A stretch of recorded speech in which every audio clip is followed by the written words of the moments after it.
지금 부동산 시장은 굉장히 불확실한 상황입니다. 지금 현재가 나쁘기도 하지만 앞으로 어떻게 될 건가에 대해서 많은 사람들이 걱정을 하고 있고, 향후의 전개 방향에 대해서 일치된 의견이 나오지 않고 있는 그런 불확실한 상황이죠. 특히 2008년도 리만 사태가 왔을 때 많은 사람들이 우려를 했습니다만, 그때는 시장이 나빠졌다가 6개월 만에 회복을 했거든요. 그래서 세계적인 금융위기도 불과 6개월 만에 어찌됐건 간에 해치고 나왔던 경험이 있는 나라에서 거기에 버금갈 만한 특별한 어떤 이벤트가 있는 것도 아닌데 계속 시장이 불안하고 침체되어 있는 이런 국면이 있는 것이 오히려 더 안 좋은 사인일 수 있다는 거죠. 그래서 지금 부동산 시장을 바라보는 시각에는 크게 몇 가지 질문들이 있는 것 같습니다. 우선 첫 번째는 지금 우리가 겪고 있는 불황이라고 하는 것이 가격 거품이 꺼지면서 생긴 어떤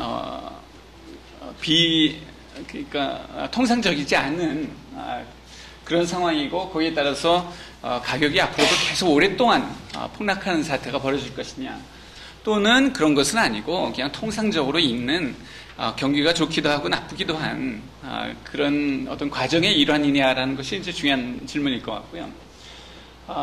최근에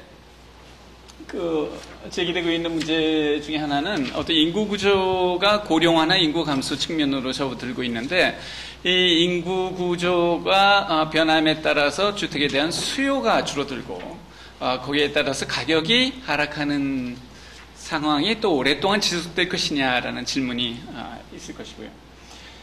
세 번째는 이렇게 주택시장이 침체되다 보니까 집을 사기 위해서 돈을 빌린 사람들이 어려움을 겪는 그런 소위 아까 회장님께서도 말씀하셨습니다만 하우스푸어 문제가 지금 얼마나 심각한 것이고, 또 거기에 파생되는 문제가 얼마나 클 것인가, 이런 문제가 제기가 되고요.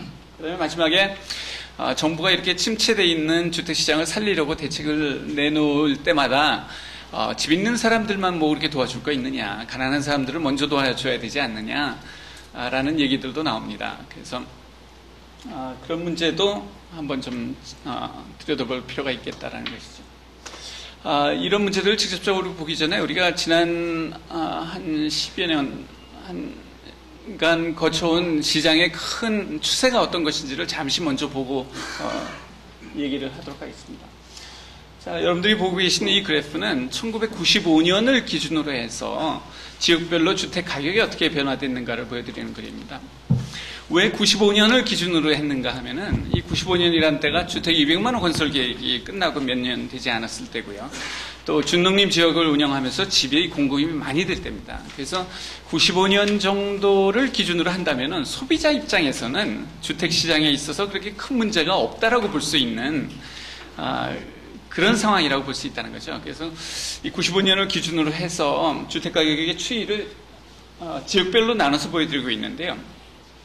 특히 문제가 되는 서울 강남과 강북, 그다음에 뭐 지방, 그다음에 이제 전국, 이 네 개의 그래프를 보여드리겠습니다. 뭐 아시다시피 90년대 내내 주택 가격이 안정되다가 IMF 경제 위기가 오면서 주택 가격이 폭락하는 사태가 벌어집니다. 이 IMF 경제 위기가 와서 주택 가격이 폭락할 때에 많은 사람들이 이제 물었습니다. 주택 가격이 얼마나 떨어질까? 몇 년쯤 있으면 주택 시장이 회복될까? 라는 질문에 대해서 좀 낙관적인 사람들은 주택 가격이 한 5년 정도 떨어진다라고들 봤어요. 그러다가 비관적인 사람들은 뭐 5년이 뭐냐, 10년 동안은 주택 가격이 계속 하락할 거다라고 들 얘기했죠. 근데 이분들이 그렇게 얘기했던 것이 전혀 근거가 없이 얘기했던 건 아닙니다. 일본 시장이 그랬다는 거죠. 일본이 1990년부터 집값이 떨어지기 시작해서 우리나라의 IMF 경제 위기가 올 때까지도 계속 하락 추세에서 벗어나지 못했다는 겁니다. 그러니까 일본이 뭐 주택 가격이 한 뭐 7, 8년 떨어졌으니까 우리나라는 그 전철을 밟아서 짧으면 5년, 길면 10년 동안은 주택 가격 하락에서 벗어나지 못할 거다라고 예측을 했습니다. 지나놓고 보니까 어떻게 됐는가 하면 이 하락 추세는 불과 1년 반밖에는 지속이 되지 않았습니다. 99년 중반이 되니까 주택가격 하락이 멈췄어요. 그 다음에 보합 상태가 가다가 2001년이 되니까 주택가격이 상승하기 시작합니다. 그러니까 그 10년씩 주택가격이 떨어진다라고 많은 사람들이 예측을 했는데 가격은 1년 반 떨어지고 3년이 되니까 오르기 시작했다라는 겁니다. 이 얘기는 뭐냐? 우리나라의 주택가격 움직임은 일본과는 대단히 다른 어떤 힘에 의해서 움직였다라는 것이죠.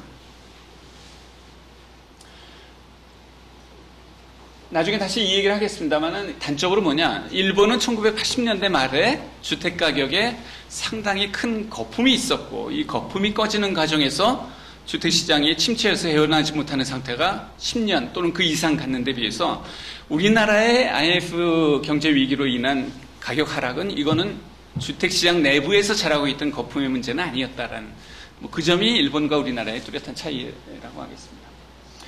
자, 아까 말씀드린 것처럼 2001년이 되면 주택가격이 상승하기 시작하는데요. 서울의 강남 지역은 그보다 먼저 더 빠르게 많이 주택가격이 상승합니다. 2003년이 되면은 서울 강남 지역을 제외한 모든 지역의 집값이 보합 추세로 접어듭니다. 단적으로 얘기해서 동호대교 건너서 금호동, 옥수동 집값이 안 오른다는 얘기죠. 근데 5분 거리에 있는 압구정동의 집값은 계속 올라서 2배, 3배가 된다는 이런 얘기입니다. 왜 이런 일이 벌어졌을까? 우선 첫 번째로 2001년에서 2003년 사이에 전국적으로 집값이 상승했던 원인은 뭐 쉽게 얘기를 할 수가 있습니다. IMF 경제 위기 때 무너졌던 경기가 회복되기 시작했고 사람들 호주머니에 돈이 들어가기 시작한 거죠. 그 다음에 은행이 그 이전에는 집사라고 돈을 안 빌려주다가 IMF 경제 위기 때 규제 완화를 통해서 은행이 돈을 빌려주기 시작했습니다. 그래서 옛날에는 전세 들 돈밖에 없던 사람들이 그 전세 돈과 은행에서 준 대출금을 가지고 집을 사기 시작했다는 거죠. 이런 요인으로 해서 2003년까지 한 1년 반 정도의 기간에 전국적인 집값 상승을 했던 것은 뭐 쉽게 설명을 할 수 있고요. 다만 2003년 이후에 강북은 집값이 안 오르는데 강남만 집값이 오르는 현상을 도대체 어떻게 설명할 수 있을까 하는 좀 어려운 문제입니다.